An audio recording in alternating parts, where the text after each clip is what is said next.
figure there's about 25 minutes for each of us after the introduction.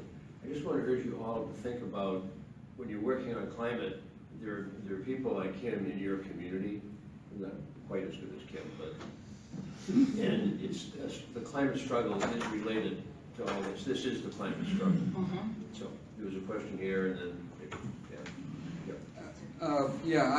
what's the name of your organization again? We like really long names. We are the Little Village Environmental Justice Organization. El Viejo, or El Viejo. We don't have an old man, but Little Village, I'm sorry. Little Village Environmental All right. Justice Organization, yeah. El Viejo means old man. So, I wanted to ask, I work in Afghanistan, and we've had some really good success with permaculture. yes. Intermediaries. I wondered if you had utilized any of those strategies. Absolutely, we're definitely looking at not just buffers, but any way that we can protect the human health of the children. And actually, one of our biggest fights right now is getting the Chicago Planning Commission to tighten up indoor air quality, because we recognize it's difficult. Look at Chicago, just so you folks know, Chicago gets 1/3 of all U.S. goods through its city, 1/3. Yet we don't have a port authority. We don't have, nobody is sitting counting where are these trucks going, who are they coming from, where are they? We have now the largest intermodal facility right outside of Chicago in the world. It's right outside of Chicago. I think it's Elk Grove Village that has now one of the largest intermodal facility in the country. What? In the country. No, what? Intermodal facility, trains, Intermodal. yeah, in trains and diesel trucks. Yeah. Connex boxes. Correct, exactly, Yeah, exactly. that's what we know, Connex boxes. Yep. And so we can't control every individual owner, fleet owner. I mean, it's a mess. So the next best thing we can do is control indoor air quality, where our young people spend 7 months out of the year, 7 hours a day, teachers, workers, and in fact, they have found that the better the indoor air quality, the better the student attainment. And so that's what we're fighting for right now, is to get the city to say, how do you at least improve the indoor air quality in our city? You can also use those strategies to remediate all the garbage in the soil. Absolutely. We actually do a Likely you capped it, but Yeah. there's other strategies as well. So the upside of having all of this resource up in front of the room is that you're getting stuff that, you know, is priceless here, but the downside is we're going to have to go from one thing to the other thing to the other. So thank you very much for coming out here, and hope we can stay and talk afterwards. Absolutely. Jim, we got more questions. Oh, just one I quick know. question. I can stay too and chat with folks We're going to have afterwards. questions about standing rock, we're going to have questions about the climate mobilization also, so. Go ahead and ask it, and that'll be the last one. Okay, how do they try to sell a green eco casino? Do they say they're gonna put a potted plant on slot machines or? I was given like all non-plastic, like biodegradable, renewable energy. I mean, honestly, I had to stop the conversation just at casino. Like we were not interested in anything that came before or after that. Yeah, so. So, now I get my 25 minutes on it. Those of you who know me, I love to time things. So, Deanna, and I need your help for just a sec. You can do it from where you are. Could you help me with this? Sure. Just stay there. Could you scream emergency? Emergency. Emergency, emergency, emergency, emergency. Aruga, Aruga. Battle stations, battle stations. I should have said there's going to be a triggering comment before I did that, right? This climate thing is an emergency, all right? I mean, we should be running around, you know, yelling in the street. We got to do something right now, right now, right now. It's actually true. We have to. Yes. I assume I'm talking to the converted here, but it's already. Have you saw the Al Gore movie so far? The first part of it's great. The last part of it's a puff piece. You should ignore it. Well, not ignore it, but you can learn how to do puff pieces. But it's like it's already too hot, right? The amount of heat that we already have, not even counting that's baked in, that's going to come inevitably, is associated with 30 to 60 feet greater water sea levels. Okay, and there's a long list of things that are already happening in Al's movie: pandemics, heat waves, famine, political instability. Everybody knows by now that Syria was basically A major driver was the drought which preceded it and the unrest that you're having in Africa now. Climate change causes problems which cause war. Migration, paper we were talking the other night about, he said there's one thing he would do if he was in charge would be building housing for 30 million refugees around the Great Lakes. Because the Great Lakes has some saving grace. It's likely to be one of the least affected, the latest affected by some of these problems. And we are going to have millions of people, just as they get to Europe. Someplace that's got food is going to attract attention. And so we're looking at amazing kind of refugees, way beyond we've got now. And we're not doing a great job of dealing with the ones, as you know, that we're currently dealing with. The notion that 1.5, the Paris Agreement to limit things to 1.5 degrees centigrade of increased heat over pre-industrial times is a joke.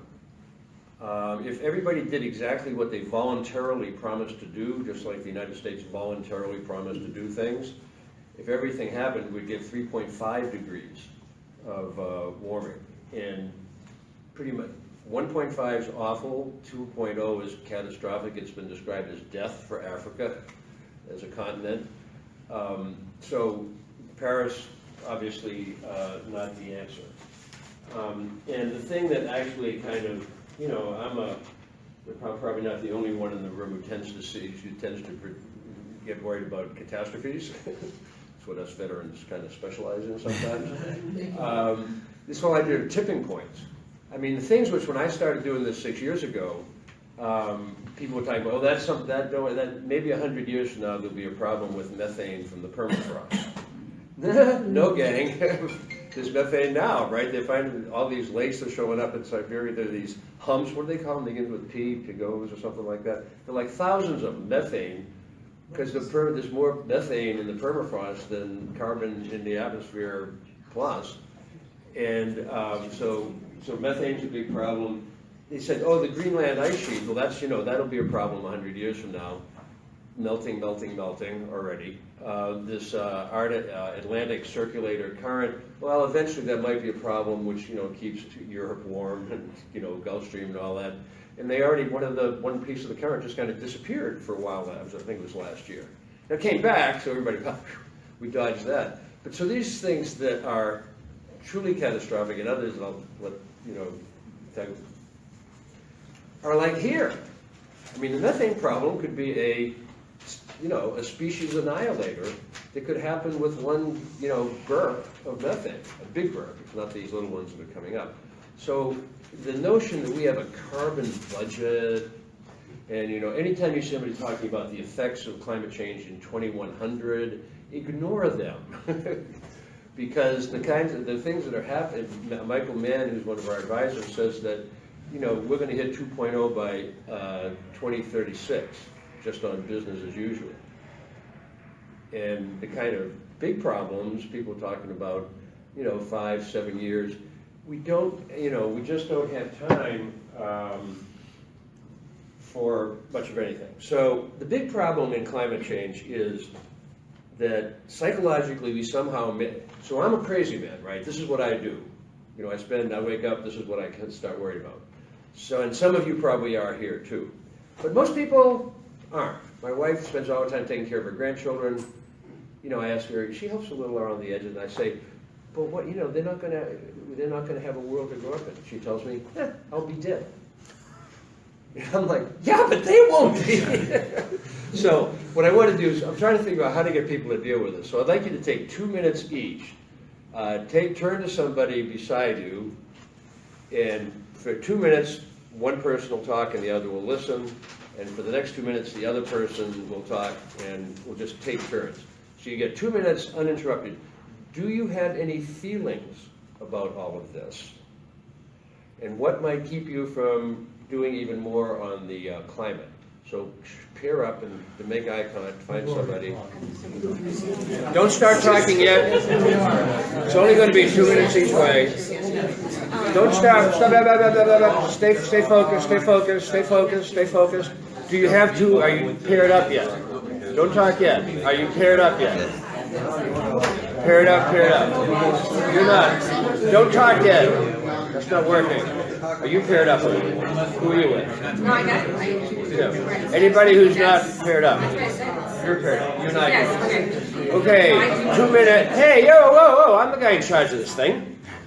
So one person talks for 2 minutes. You don't interrupt them. You don't nod your head. You don't ask questions. You just let them talk. Then I'm going to say beep. We switch, and then the other person gets the same 2 uninterrupted minutes. So you're not. It's not back and forth. One person talks. Do you have any feelings about this? And what might keep you from doing more about this climate problem, working with the people you're hearing about today? So 2 minutes for the first person. Go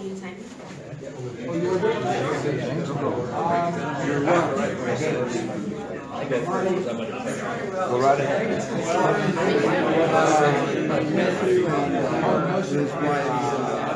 He's 36 and she's just had those issues. And I was talking to my sister about that. And she said, I've read that there can be any fish that we see in 2050. And I was thinking about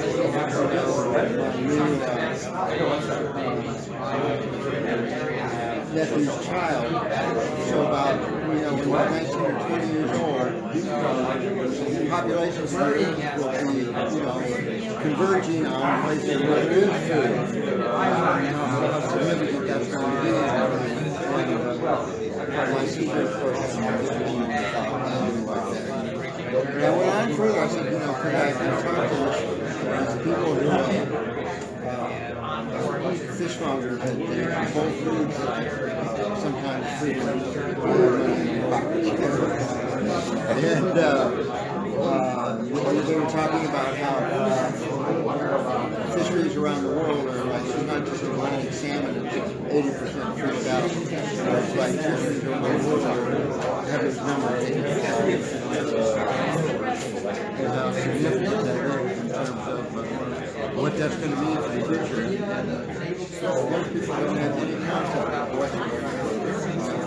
They usually go to the grocery store and look at all that abundance, hitting them in the face, and not touching us and stuff like that. But like you said about Syria, that's true, because the drought in Syria that went on for 5 years is what displaced the population and caused the war. And that's what's going to be, that's the future. It's for real, yeah. So like, I just have a tendency, I think. Okay, that's time to switch. So whoever's been talking now turns into a very attentive listener, and whoever's been listening gets to say all the things that were on their mind during the first 2 minutes, and you get 2 minutes more. Switch.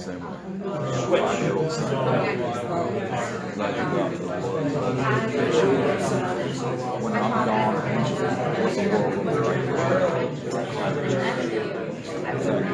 world fish population is gone. The farm is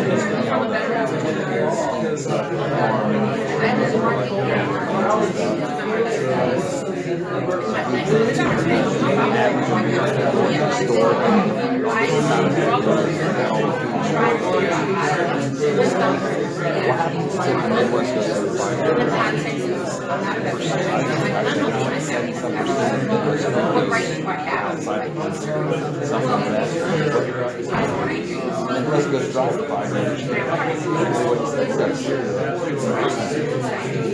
How do we change no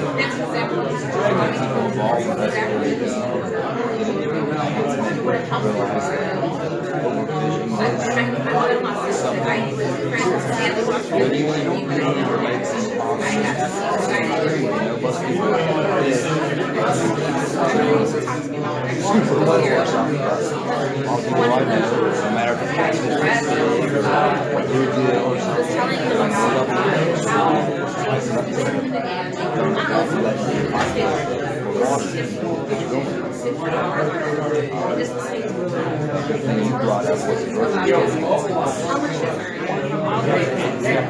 Hey,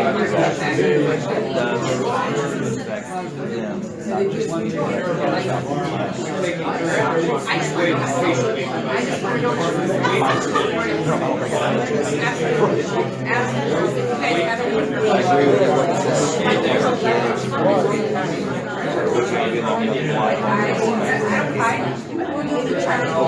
will change the way.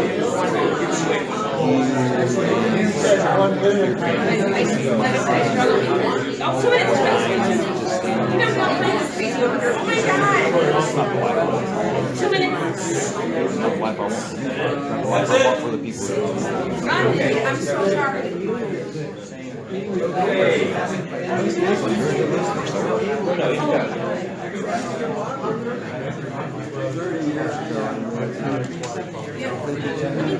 So, wrap that up. Stop.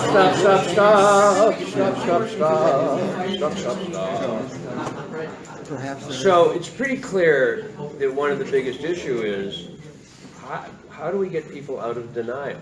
I'm not saying you guys are in denial, but is there a way to get people to kind of look at what's the emotions that have got them locked into the inactivity or the strange understandings they have?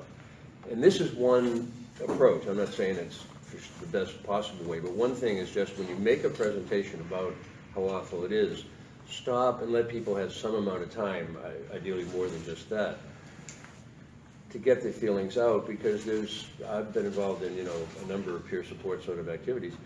People do think more clearly after they've had a chance to vent in a particular area, and hopefully we can get more listening to rather than just talking at going on in our climate work. So I'm basically presenting one idea. So you're all scared, I hope, right? We're all worried. Okay. We need to express that. So there's some bright siding that goes on in the environmental movement that says you don't scare people about stuff. Well, what the, you got to scare them because it's scary. You got to tell them the truth. And this thing is, climate mobilization is all about telling people the truth. But the other half of it is there is hope. Because what does it take to fix this? And people may argue with me a little bit. We're pretty extreme on this. World War II, we did it. We turned the country around, upside down, overnight. We did amazing things. That amount of effort is required again. I'm not advised, I would have been, if World War II happened now, I'd be against it.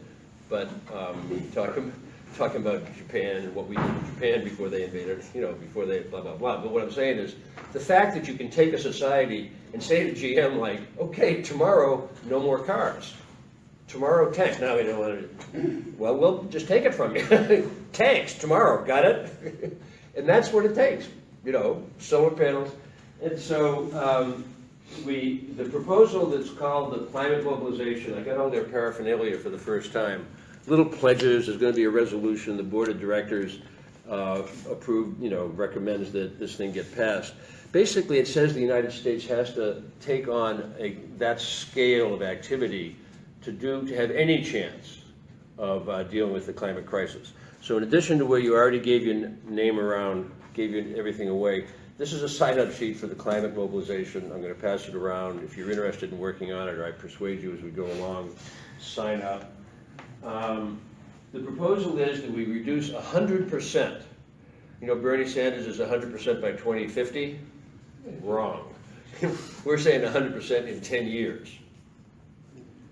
No more greenhouse gas emissions in 10 years. Naomi Klein just met with a city councilor in Los Angeles. Los Angeles is exploring, they're pushing, plan to go completely greenhouse gas free by 2025, within 8 years. So you can do it, it's technologically possible. The only barriers are political and, as we talked about just a little bit before, psychological. 100%, 10 years, and you have to start drawing down the carbon that's already in the atmosphere. So there's not enough just to stop putting it up. You've got to start taking it down. Fortunately, Mother Nature has been doing this since the beginning. If we just revamp the way we do agriculture, instead of industrial agriculture and did more organic, smaller scale farming, you get that photosynthesis working for you. That takes carbon out of the atmosphere. So at the same time, you get a big operation to draw stuff, to stop emitting, you have to have a big operation to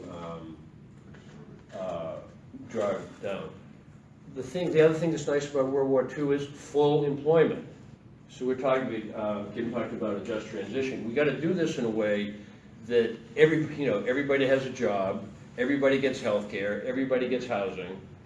And how do you pay for it? Confiscatory taxes on the rich and cutting military spending. How hard, that's where the money is, right? And what did we have? That's what we did in World War II. I grew up, many of the people in this room, we grew up in the 1950s. 90% top rate, right? Yeah. I mean, More that's... than 90, it was like 97. 97, whatever it was. I mean, it was like, no problem with the 1%. So there is a group called the Climate Mobilization. This is a handout of kind of thing, about it and about the things you can do.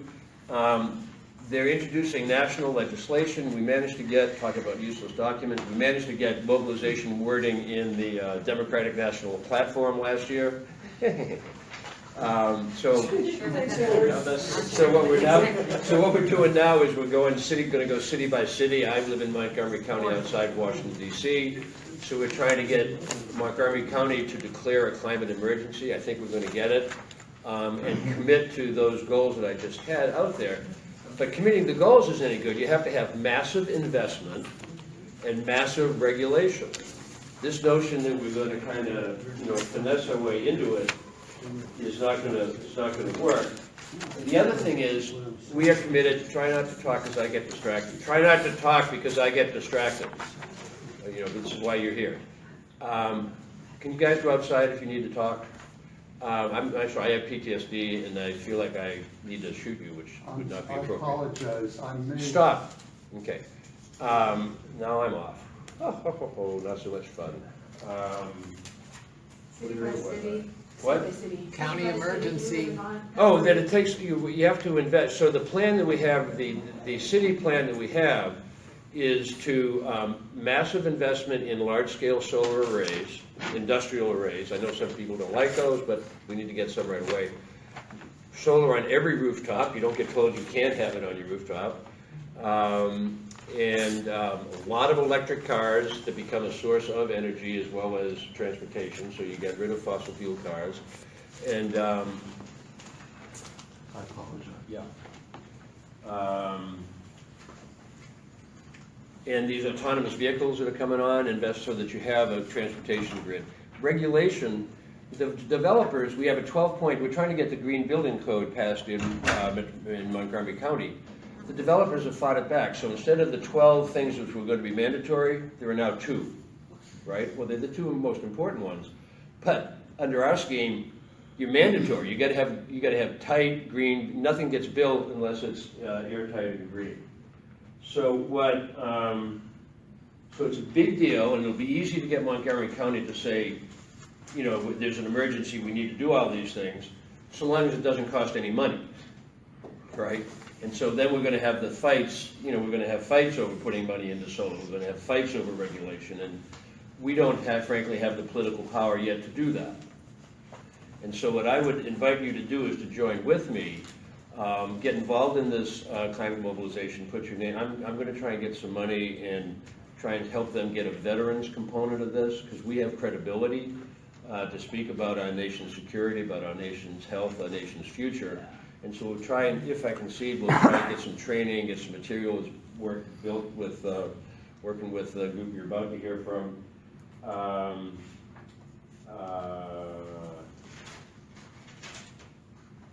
So that you have better stuff to talk about.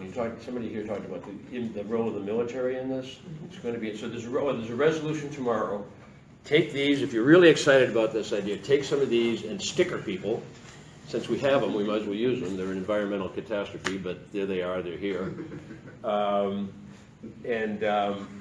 the Department of Defense is the largest source. The Department of Defense, everybody says, oh, it's wonderful. wonderful that, the Department of Defense recognizes the climate threat and they're switching over to solar power. Well, I'll say what us Irish Catholics say to the Brits. You know, it's like, what? you gotta switch over to solar, because they did one kind of a study. I forget, that somebody here probably knows. How many gallons did it take to get a gallon of gas to Afghanistan? It was like 20 or 30, or I don't know. You know, to get a gallon of gas there so you can use it in Afghanistan, you have to, you know. So yeah, they're going solar. Big effing deal. They are the largest source of greenhouse emissions on the planet. They are greenwashing themselves. When you have a war, I mean, think about a war. I mean, it's enormous investment of resources. Then you destroy a whole lot of things. Then you have to build it back up again, right? And this is in a place that's already using 1.6 times the amount of resources each year that the Earth can afford to carry. So I'd like you to vote for the resolution. I'd like you to consider getting involved with this particular approach. Oh, and what I didn't say, because my friend from Citizens Climate Lobby, I work with Citizens Climate Lobby. This is kind of in opposition to most of the approaches which are being put out there. Like, we're not supporting Bernie's 2050. We're very critical of it because it makes people feel like, oh, it's okay. Now, he's doing it. He would do it tomorrow probably if he could, but he just doesn't think it's politically feasible. You will always hear this, political feasibility. What's realistic? Well, what's realistic is we need to stop immediately, right? And that applies to things like, I mean, if you had a carbon tax of $200 a ton that started today, maybe. But, I mean, these notions that some of the ones that have come out of the Republican side, you know, $40 a ton plus 4% a year, for, you know, it's like, it's not going to do it. So the hard thing is, how do we, within our movement, as activists, not attack and diss our friends who are working on more gradual approaches, often in the Sierra Club? You know, but they are also the most likely supporters of something like this, and have only just felt that they had to sort of settle for what they've been told they can settle for. So this is kind of about raising aspirations within the movement as well. Just time for a couple of questions, because you've got to have even more good stuff about Standing Rock. Yes? Well, I just point out one thing about the military is they use high-tech stuff in terms of oils are high-tech refined and have a much greater negative impact on the environment. Yeah, or much more. Well, yeah, the one thing you can do, I mean, if you do these carbon footprints yourself, is to don't fly in jet planes. Yeah. And we all have to make an adjustment on that. But jet planes, when you do for a middle-class person, what's the one thing that's controllable that lower your carbon footprint the most? You said Montgomery County, Maryland? Yeah. Okay. Oh yeah, you got other ones. In Europe. So how would a program like this impact poor communities? Poor communities. It hopefully will. I mean, the whole thing about employment and housing and healthcare, the just transition. So that's something that was very much. I can answer that too.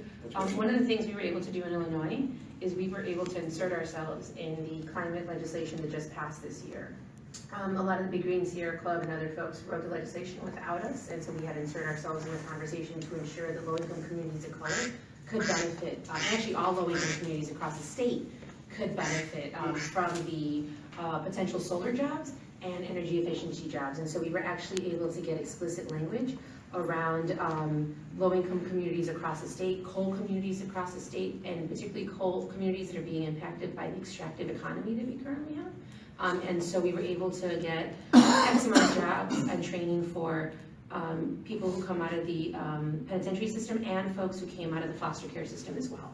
So it's a question of ensuring that our voice is in the actual policy that's being written. And normally what we get is, oh, there'll be 50,000 jobs in the state. We need to know, what does that mean concretely? And so that's what we strive for. Let's, it's quite an array of good things you're hearing about here today, but so that we have enough time for the third one? Quick, and then you'll be the last one. Okay, it's quick. Okay, so you had said that you were recommending full employment based on the World War II model, and there's two ways to fund it: confiscatory taxes on the rich, and what was the other way? Ready? Cutting the military budget. We were all cheering so loudly at that moment, you couldn't hear.